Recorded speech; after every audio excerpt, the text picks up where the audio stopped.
In the advent of the nuclear era, the U.S. military harnessed the atom's unfathomable power to propel its leading-edge fleet of submarines. But among the first batch of nuclear models, one stood out: USS Triton. The only one in her class, Triton was the epitome of naval power. As such, she would be tasked with a mission no other vessel could achieve, one the legendary sailor Ferdinand Magellan could never have even dreamed of. Captain Edward L. Beach was at the helm when the submarine was commissioned. As he put it, quote, "As I was reporting to the Triton, I remember saying, 'The ship is an unusual one. We've got to do something special with it.' What could it be? Suddenly, a phone call came, asking me if I could be in Washington tomorrow." So began the seafaring adventures of USS Triton.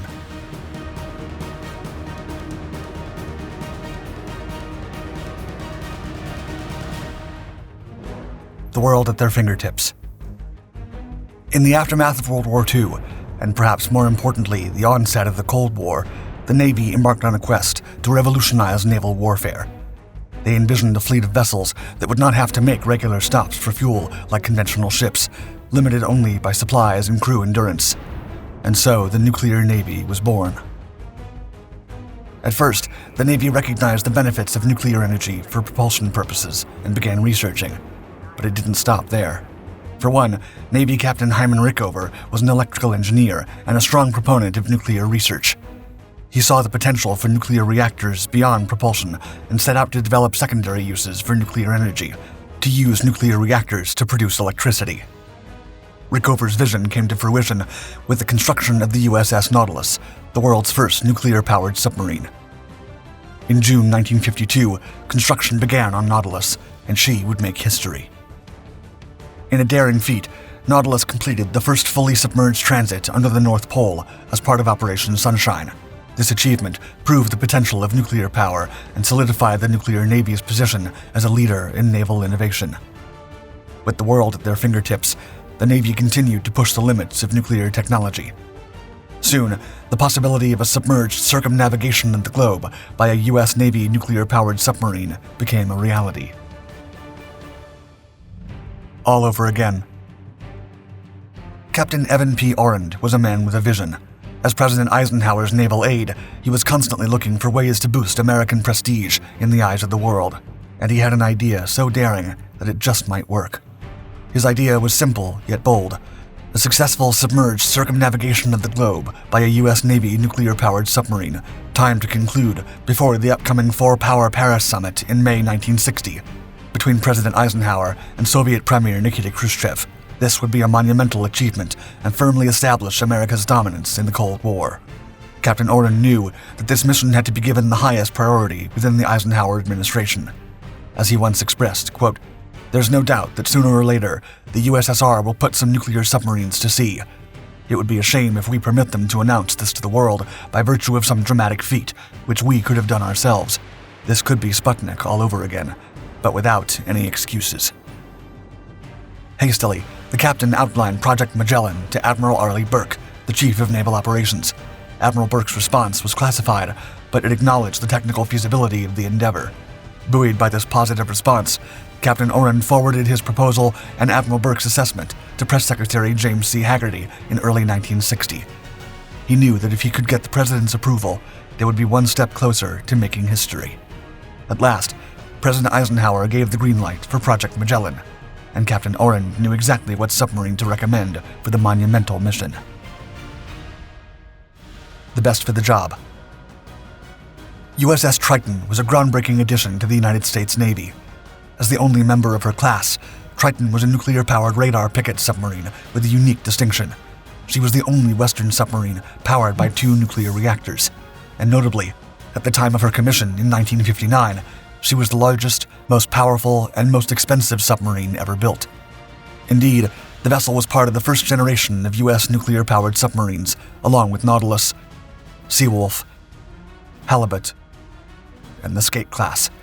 These vessels served not only as fully operational units of the U.S. Navy, but also played key developmental roles. Nautilus introduced the use of nuclear power for ship propulsion. Seawolf had a liquid metal nuclear reactor using liquid sodium as a heat exchange medium instead of pressurized water.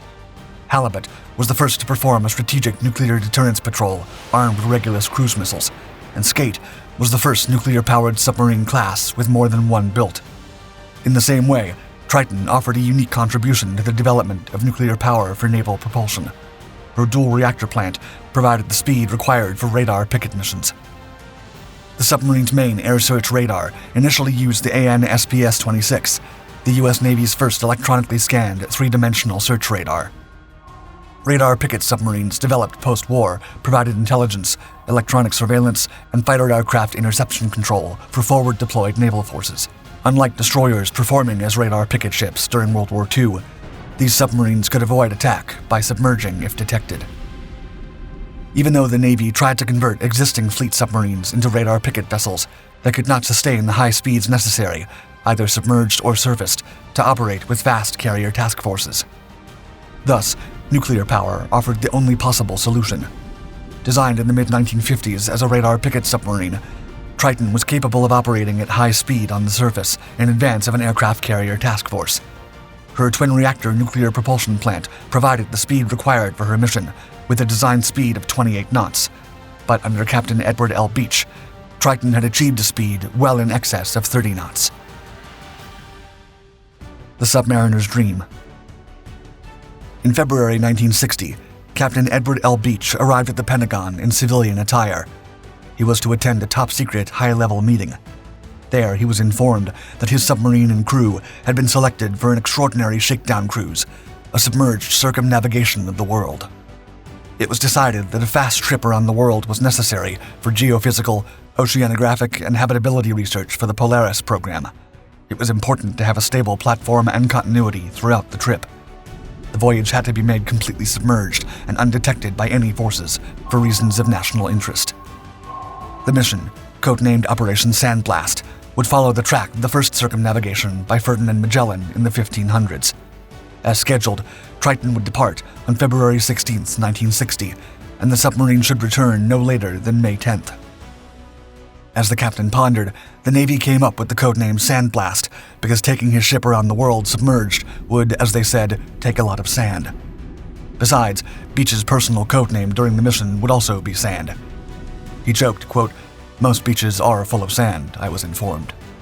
The men of Triton departed New London, not knowing what their true mission was, but nonetheless bound for the South Atlantic. Triton set course to the southeast, 134 degrees true. They learned the truth the next day as Beach addressed them, quote, "Men, I know you've all been waiting to learn what this cruise is about and why we're still headed southeast. Now, at last, I can tell you that we're going on the voyage which all submariners have dreamed of ever since they possessed the means of doing so. We have the ship and we have the crew. We're going around the world non-stop, and we're going to do it entirely submerged." The starting point. On February 17th, the submarine suffered a severe leak in the main condenser circulating water pump. Plus, a defective electrical connection triggered a reactor warning alarm. Yet the crew handled both incidents with no further complications. Within a few days, after traveling 3,250 nautical miles, Triton reached St. Peter and St. Paul rocks and made her first landfall. The site would serve as the home plate for the submarine's round trip. Subsequently, Triton dove and headed southwards. From there, she passed west of the Falklands and rounded Cape Horn through the Drake Passage at the tip of South America by March 7th. That day, Triton finally entered the Pacific Ocean. Traveling west, she passed through the Philippine and Indonesian archipelagos and crossed the Indian Ocean. After rounding the Cape of Good Hope in South Africa, she made her way to the starting point of her journey and arrived off the Middle Atlantic rocks on April 10th, 60 days and 21 hours after her departure from the landmark. But she did not return to the U.S. until a month later, having completed the first ever underwater circumnavigation of the Earth. The historic trip proved invaluable as a political demonstration of technological prowess, if not straightforward superiority. Also, operationally, the impossibly long journey under the waves was a testament to the endurance and capabilities of the first generation of nuclear-powered submarines. Likewise, the successful mission also provided an unprecedented amount of oceanographic data. For their feat, the entire crew received the Presidential Unit Citation, while the skipper was bestowed with the Legion of Merit from President Eisenhower. After her historic first deployment, Triton's next mission took her to European waters. She would join NATO in detecting Soviet bombers flying in the Arctic. She would continue working on the Soviet threat with the Atlantic Fleet, combating the rise of Russian submarines, until she was made obsolete as a radar picket submarine by more modern airborne early warning systems. She was later converted to an attack submarine and served as the flagship for the Commander Submarine Force's U.S. Atlantic Fleet until her decommissioning in 1969, when she became the first nuclear submarine to be taken out of service. Thank you for watching our video. If you've been captivated by the tales of bravery and daring in this Dark Seas documentary, subscribe to our channel and show your appreciation with a like. And if you crave more heart-pumping military content and epic battles, explore our other riveting dark documentaries channels. The journey has just begun.